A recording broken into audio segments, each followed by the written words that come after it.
Je m'appelle Stéphane Lemire, je suis masseur-kinésithérapeute à l'hôpital Percy depuis quand même pas mal d'années maintenant. Comme tout diplômé d'État, j'ai eu un diplôme dans le civil, puisque la filière n'existe pas dans le milieu militaire. Après avoir fait un petit mois de classe en Bretagne, j'ai été affecté à l'hôpital Percy et puis je suis jamais parti en fait, maintenant depuis 17 ans. C'est plus dur, hein, garder le genou. On a des blessés qui sont avec des pathologies traumatiques, neurologiques, ça de manière assez régulière avec des soins qui sont biquotidiens. Les blessés de guerre, là, ils ont quand même un cursus vraiment particulier. Je trouve qu'ils se sentent bien ici souvent parce que malheureusement pour eux, ils sont plusieurs dans la même situation.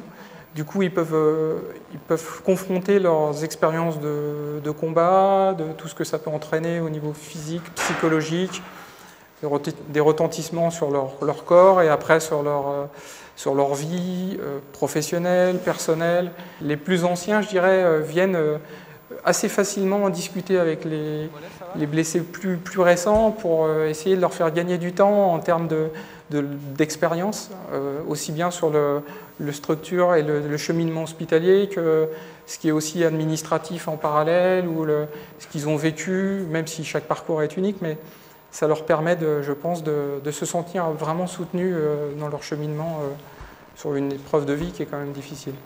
Ici, il y a une grosse structure avec des orthophonistes, des ergothérapeutes, des psychomotriciennes. Tout ça, ça va donner un suivi pluridisciplinaire qui est très important. On fait qu'un passage comme ça.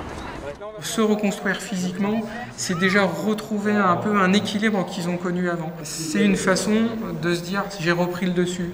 Je suis quand même encore plus fort que tout ce qui m'arrive parce que j'arrive à refaire de sport. Et du coup, en parallèle de ça, évidemment, ça permet une vie professionnelle, une vie personnelle qui ouvre encore des possibilités, un champ fonctionnel qui est très important.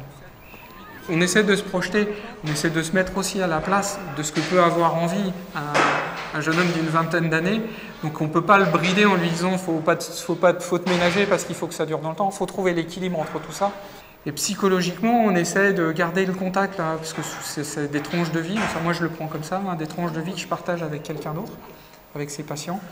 Et on essaie de les suivre un peu pour voir comment la vie redémarre et ce qu'ils ont réussi. Et c'est pas toujours, le parcours n'est pas linéaire. Hein.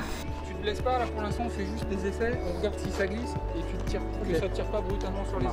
On n'est pas toujours satisfait du résultat parce qu'on aimerait être toujours au mieux. Mais c'est vrai que ça dépend de plein d'éléments qui sont parfois extérieurs. Et puis même dans le soin, ça nous arrive de nous tromper. Hein. Nul n'est infaillible.